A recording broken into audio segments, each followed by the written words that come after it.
Nous passons maintenant à Daniela Tilbury, qui est notre discours d'ouverture. Daniela, est-ce que vous êtes avec nous en tant que première commissaire au développement durable pour Gibraltar? Vous êtes également professeur honoraire de Cambridge. Vous avez beaucoup travaillé sur l'éducation et le développement durable, le changement climatique.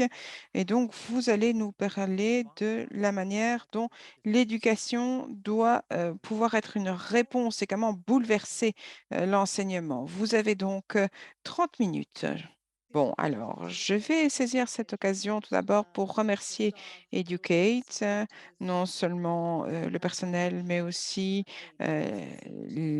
l'aide, ceux qui ont permis l'aide financière pour cette conférence. Je pense que vous avez là un partenariat fantastique et je suis ravie de savoir que les questions du changement climatique sont vraiment au cœur de ce partenariat. Alors, je pense qu'il s'agit ici de questions très intéressantes, que ce soit positif ou négatif. L'un de vos collègues le disait au début, il me rappelait à quel point le changement climatique était bouleversant pour l'apprentissage et pour l'enseignement.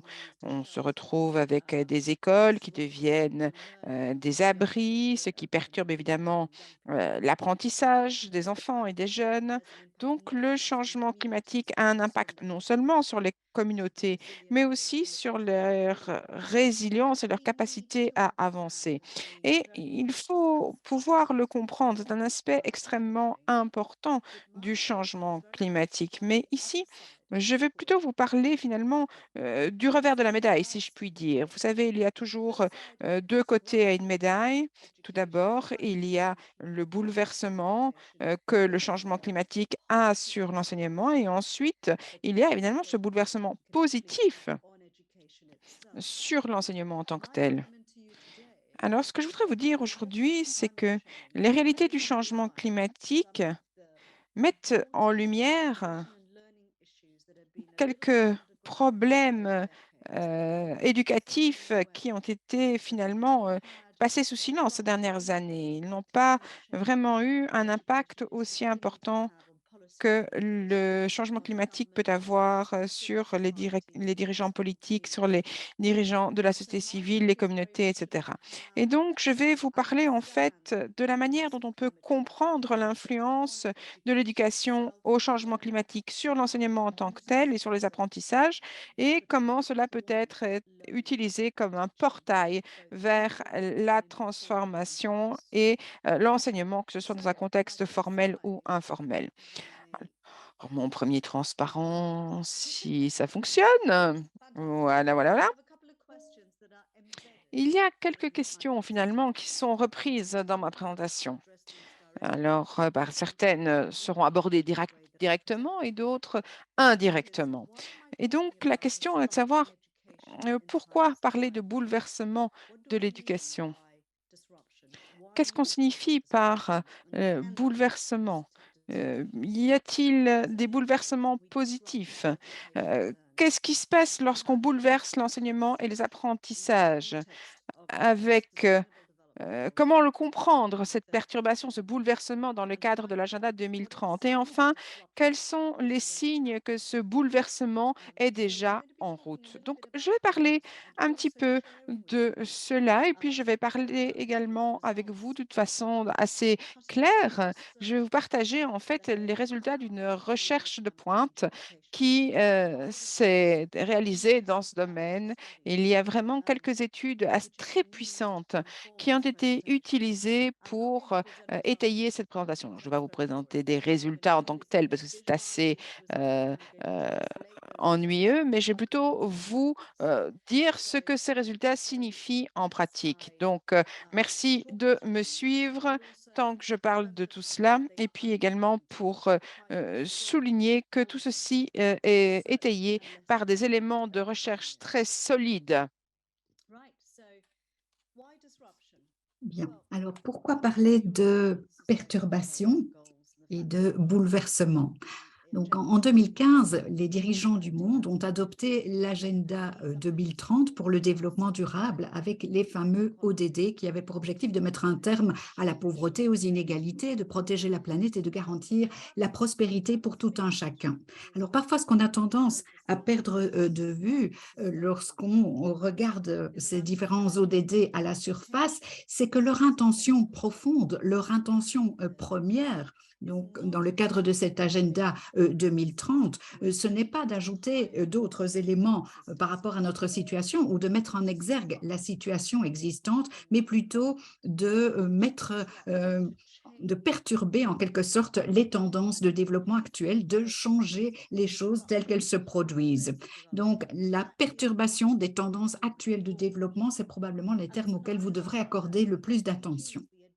Alors, effectivement, les ODD portent sur cet apprentissage par rapport à la vie, mais il s'agit également de voir comment nous pouvons peut-être modifier la façon dont nous nous organisons, la façon dont nous travaillons, dont nous vivons. Et puis, nous devons voir également comment tout cela peut avoir une incidence sur les gens et sur la planète. Alors, il ne fait pas l'ombre d'un doute quant au fait que nous sommes confrontés à toute une série de nouveautés. Je ne vais pas parler des scénarios catastrophes qui se profilent à l'horizon, mais nous vivons des périodes pour le moins perturbées en ce qui concerne l'histoire de l'humanité et l'histoire de notre planète. Et il est vrai que nous devons essayer de repenser en quelque sorte la façon dont nous nous organisons et surtout la façon dont nous vivons.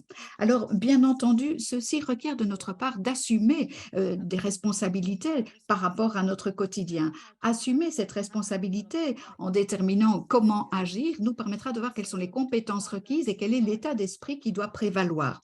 Alors, lorsque nous parlons de perturbations au niveau de l'éducation, nous parlons en fait ici de deux questions fondamentales. Comment pouvons-nous changer la façon dont nous vivons et dont nous travaillons et comment pouvons-nous développer les bonnes compétences et le bon état d'esprit? Il ne s'agit pas ici de combattre le changement climatique ou d'y survivre, mais plutôt de s'attaquer aux causes racines du changement climatique. Donc, nous devons mener une vie qui est beaucoup plus pérenne, beaucoup plus durable.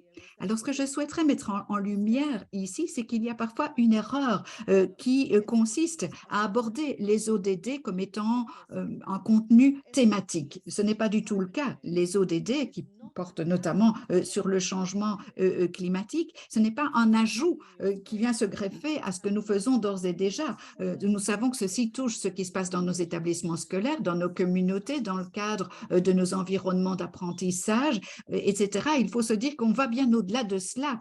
Ce n'est pas uniquement à cela que l'on doit se confiner. Le changement climatique est en quelque sorte une passerelle qui va nous permettre de tirer toute une série d'enseignements et d'apprentissages et d'expérimenter les changements qui peuvent intervenir. C'est pour cette raison d'ailleurs que j'ai utilisé ce terme de perturbation. Les ODD peuvent être perturbateurs et le changement climatique en tant que tel peut devenir un élément perturbateur, mais dans le sens positif du terme. Il s'agit ici d'étayer les différents éléments de preuve et de vous expliquer pourquoi c'est tellement important. Ce qui m'amène au transparent suivant. Et il y a bien entendu une citation ici qui est en figure en espagnol. Nous devons enseigner non seulement à comprendre le monde, mais également à appréhender la façon de le changer. Donc, en tant que communauté, nous devons œuvrer à un objectif qui permettra de comprendre le monde tel qu'il est.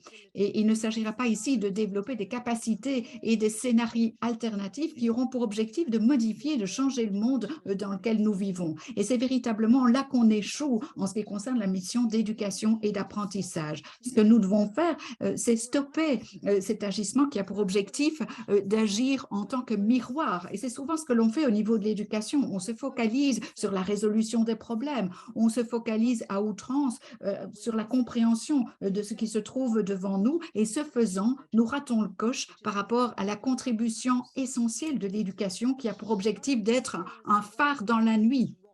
Alors, il s'agit non seulement de nous éloigner des rochers qui peuvent être dangereux et qui bordent nos côtes, mais il s'agit également de créer des itinéraires alternatifs pour notre avenir. Nous ne sommes pas susceptibles de rester bloqués dans cette réalité actuelle. Il nous faut envisager les alternatives et les perspectives qui s'offrent à nous. Et l'éducation est effectivement fondamentale par rapport à ce changement. Et tous ces rapports qui sont énoncés ici disent tous la même chose. Des progrès sont en train de se produire et il est vrai que cela atteste du fait que l'éducation et la formation doivent changer, doivent nous permettre d'opérer une transition vers un monde complètement différent. Nous avons des éléments de preuve qui attestent du fait que cela se produit, mais cela se produit de façon superficielle et puis cela se produit également aux marges, aux confins de l'éducation. Et l'expérience d'apprentissage au sein des écoles et des communautés doivent s'adapter au changement climatique et nous devons véritablement nous transformer, ce qui n'est pas toujours le cas. Alors pourquoi est-ce problématique? Eh bien c'est problématique parce qu'on se retrouve un petit peu dans une situation chaotique actuellement.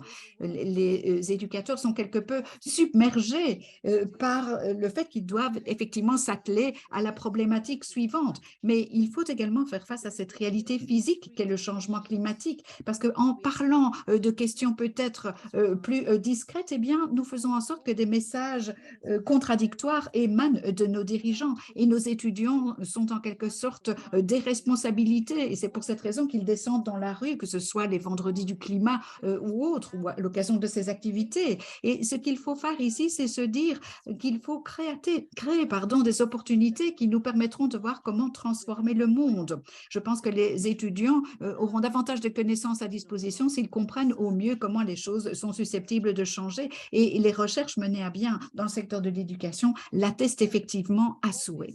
Alors, que voyons-nous en ce qui concerne le système éducatif ou le système pédagogique? Eh bien, nous voyons qu'il y a toute une série de stratégies qui sont mises en place et il y en a énormément. Il y a des activités qui font en sorte qu'on a en quelque sorte soumis à une espèce de lavage de cerveau avec un verdissement à la clé. On introduit toute une série d'éléments dans notre agenda, dans notre programme, avec toute une série d'aspects contradictoires. Et je voudrais revenir sur la citation de John Grant qui dit « Nous ne pouvons pas présenter une laitue dans l'étalage d'un boucher en déclarant soudainement que nous sommes devenus végétariens ».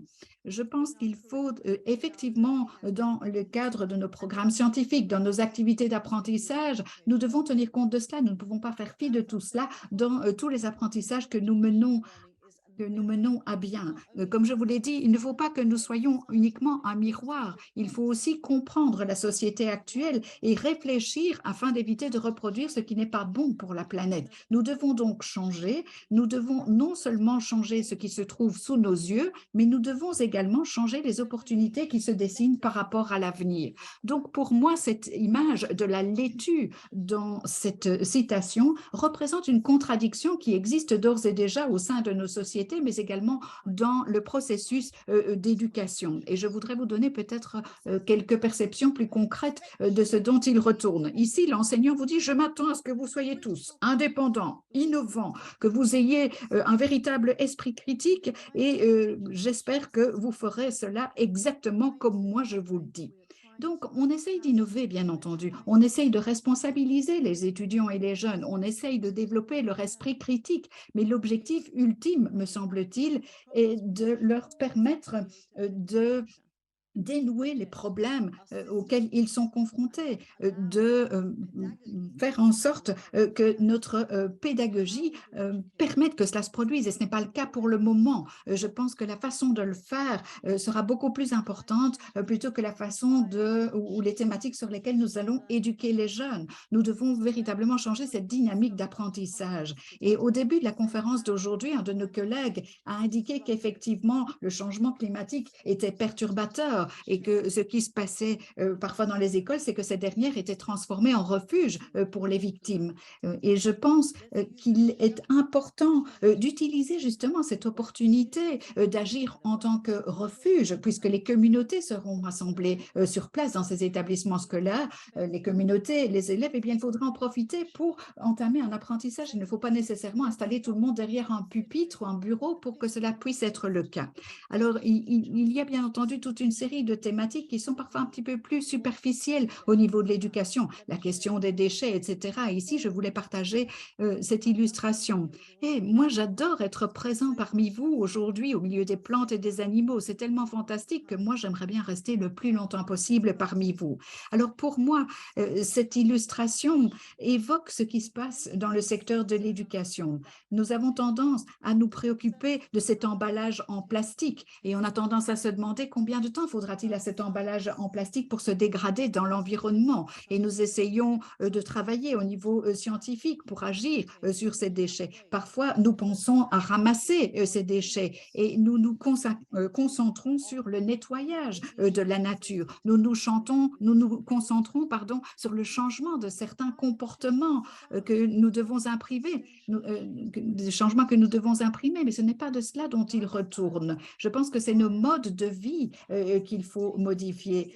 Il faut justement changer la donne par rapport à cela et se dire qu'il faut repenser la société qui permet à ce type de déchets d'exister ou à ce type d'emballage d'exister. Et c'est véritablement ce qu'il convient de faire. Il s'agit de voir si nous sommes aux commandes, quels sont nos modes de vie, comment nous pouvons les remanier. Et nous devons attirer l'attention de ces étudiants, non pas sur ce type d'emballage en plastique, mais le pourquoi de leur existence et remettre en branle un nouveau style ou mode de vie.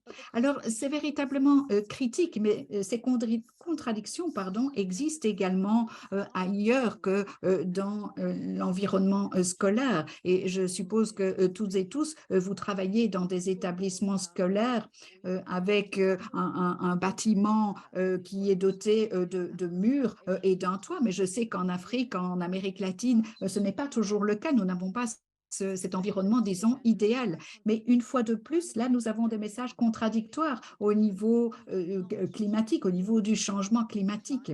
Je pense que nous devons vivre ce changement climatique et nous devons essayer d'imprimer toute une série de changements au sein même de nos établissements scolaires. Nous pouvons très bien vivre à l'extérieur. Nous n'avons pas nécessairement besoin de 4 murs et d'un toit. Et nous devons également sortir l'apprentissage des murs de l'école. Nous devons vivre au sens propre du terme ce changement et cet environnement durable. Ce n'est pas une question de l'enseigner ici, mais de le vivre, de l'expérimenter, de le faire sien. D'autre part, il y a d'autres contradictions également qui existent et je voudrais attirer votre attention sur une autre forme de contradiction. Nous utilisons beaucoup le terme futur ou avenir lorsque nous parlons d'éducation à la pérennité ou à la durabilité climatique et nous l'utilisons de façon tellement superficielle que parfois les acceptions sont différentes, bien entendu. J'ai vérifié sur Google hier et j'ai trouvé 50 000 utilisations différentes du terme futur ou avenir. Et quoi qu'il en soit, si nous voulons véritablement faire en sorte que notre apprentissage soit davantage source de transformation, nous devons mieux appréhender l'éducation telle qu'elle se présentera à l'avenir. Donc, il faut comprendre le terme, mais tout ce qui se cache derrière ce terme, cette terminologie. Et voici une autre illustration. Messieurs, nous allons remplir nos verres et porter un toast à l'avenir. Et tout le monde scande l'avenir, l'avenir. Et puis ensuite, on constate qu'on en revient à la situation initiale parce que l'avenir est parfois très, très difficile à imaginer, sauf si, bien entendu, on a toute une série de compétences qui sont disponibles si on nous explique comment prendre contrôle de cet avenir et comment on peut créer des perspectives alternatives par rapport à ce à quoi on s'attend. Et c'est pour cela que nous avons un rôle très, très important à jouer au niveau de l'éducation. Nous devons créer des opportunités d'apprentissage, pas nécessairement dans une classe d'ailleurs. Cet apprentissage peut se dérouler à peu près partout. Il faut reprendre le contrôle de cet avenir qu'on nous présente et il faut être responsabilisé pour pouvoir prendre les décisions qui s'imposent en ce qui concerne l'avenir. Il faut comprendre ce qui est véritablement important pour nous et puis surtout, il faut apprendre à voir de quelle manière nous pouvons influencer le cours des choses en ce qui concerne les perspectives d'avenir. C'est là véritablement le nœud de notre stratégie. Un autre aspect qui recèle toute une série de contradictions, c'est notamment celui qui se porte sur les ressources, les moyens qui sont mis à disposition des enseignants et des éducateurs et des apprenants aussi également.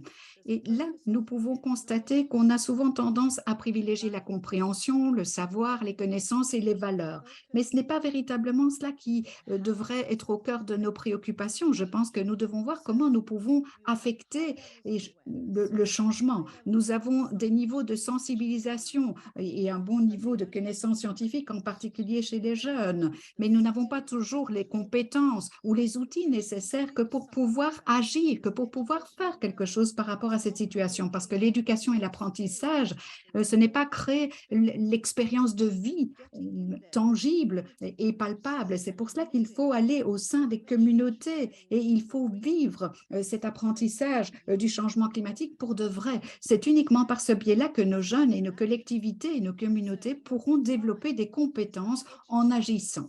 Dès lors, ce que nous avons constaté, c'est que les éducateurs se battent parfois au niveau des établissements scolaires pour justement trouver des moyens de faire toute la différence.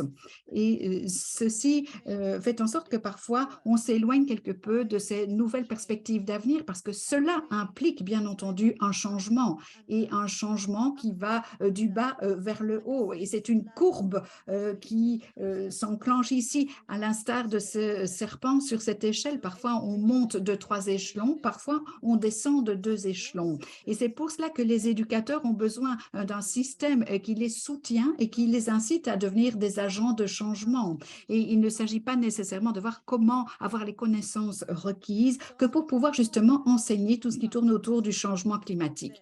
Et dans le cadre de la suite de mon exposé, je voudrais vous montrer comment nous pouvons nous atteler aux contradictions que je viens d'identifier. Et ce qui est peut-être le plus intéressant ici, c'est le cadre qui a été développé par la Commission économique pour l'Europe au niveau des Nations Unies. On a essayé de parler de l'apprentissage à connaître, l'apprentissage pour faire, pour être, se comporter et l'apprentissage afin de vivre ensemble. Ces 4 composantes que vous voyez apparaître ici nous permettent d'envisager des perspectives d'avenir et des réflexions par rapport à l'avenir. Donc, je vous inviterai, bien entendu, ultérieurement à aller télécharger ces éléments, à vous en imprégner pour voir comment agir. Alors là, il y a des compétences qui sont dévolues aux enseignants. Lorsque, par exemple, je dois évaluer les connaissances en matière d'éducation, j'utilise ces 4 piliers afin de voir s'il y a à chaque fois les 4 éléments plutôt repris ici qui sont bel et bien présents.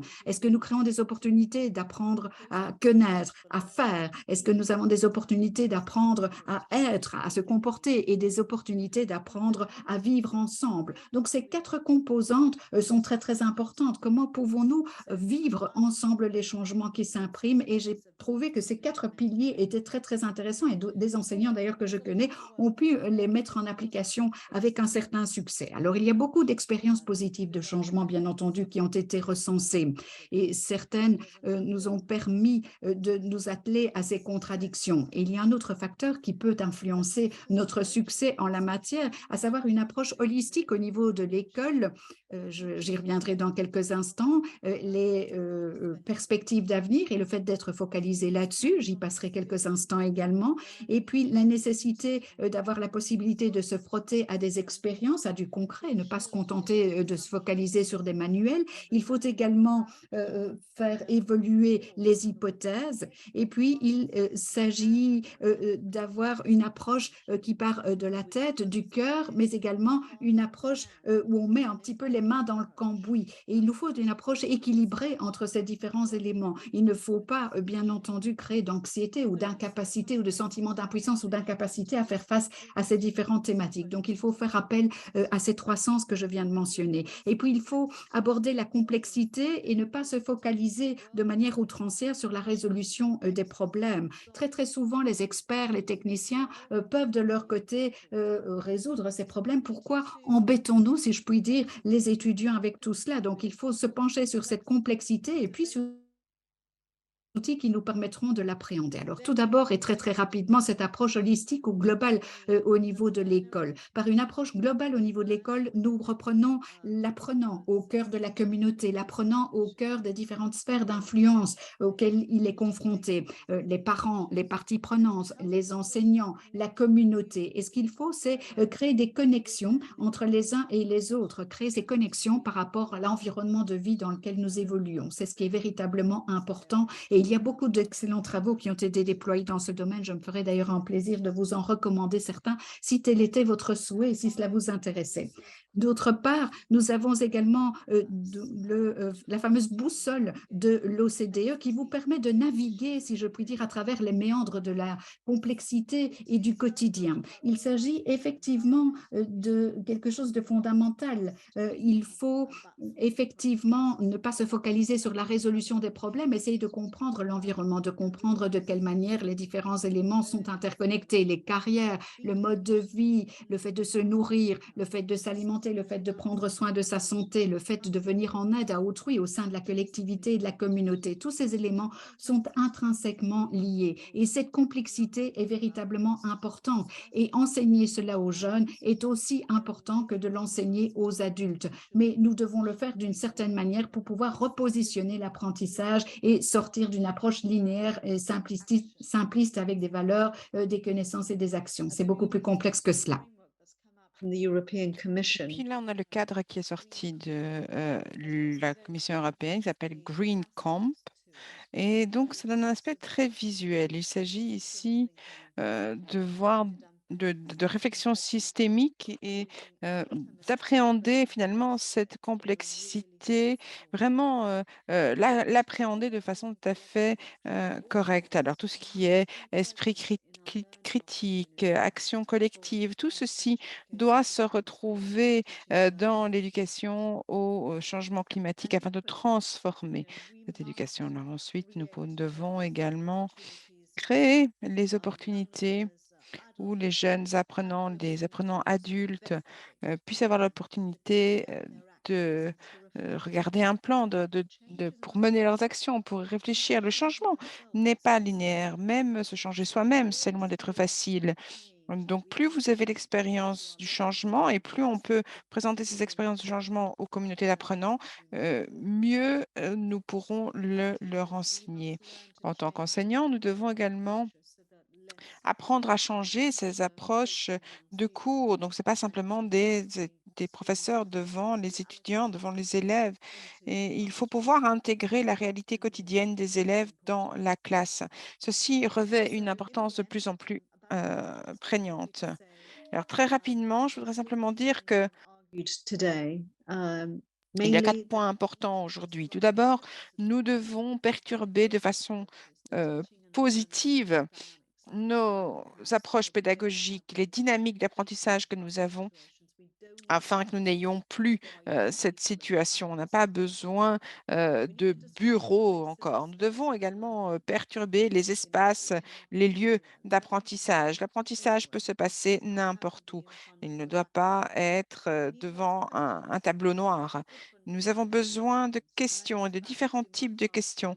Et ceci en revient finalement à euh, mon dessin sur les déchets. Quelles sont les questions les plus importantes finalement qui peuvent ouvrir l'esprit de nos apprenants. Il faut vraiment comprendre toute l'ampleur de ce monde. Et puis, il faut également créer des futures alternatives. Et là, je pense que euh, là, nous ne faisons pas correctement les choses jusque-là. Avoir finalement la possibilité de faire les choses différemment.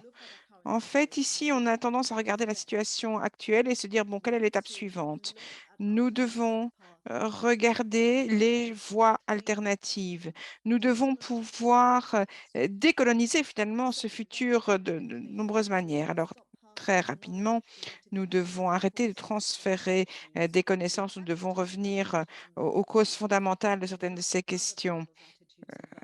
Nous devons encourager la clarification de nos valeurs, de ce que sont ces valeurs. Il faut arrêter de voir les gens comme des problèmes, comme ceux qui doivent changer de comportement.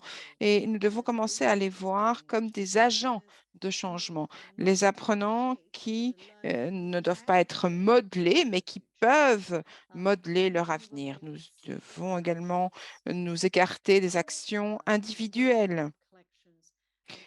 Par exemple, heu, la collecte des déchets. Nous devons vraiment créer, heu, des changements plus importants. Nous devons également être plus concentrés. Nous devons nous sortir, des questions individuelles. Nous devons regarder les changements institutionnels dans notre communauté et nous devons intégrer le changement climatique dans ce que l'on fait. Il doit s'agir d'un portail, d'innovation pour tout ce qui est apprentissage. Alors il y a beaucoup, de messages comme, celui, de la laitue dans la vitrine du boucher. Nous sommes, nous sommes plus verts et cetera. Mais il faut comprendre que c'est un processus qui prendra du temps et qu'il y aura des contradictions dans ce que l'on fera. Donc il faut pouvoir créer des espaces de réflexion et de négociation à mesure que nous avançons. Je vous remercie. Il y a beaucoup d'idées ici. Je pense que nous aurons un panel bientôt et nous pourrons probablement davantage parler et aborder ces différentes questions. Merci. Eh bien, un grand merci, Daniela. Merci beaucoup pour ces réflexions particulièrement intéressantes. Je pense que nous aurons l'opportunité de nous y plonger lors de la discussion de panel qui arrive dans quelques instants.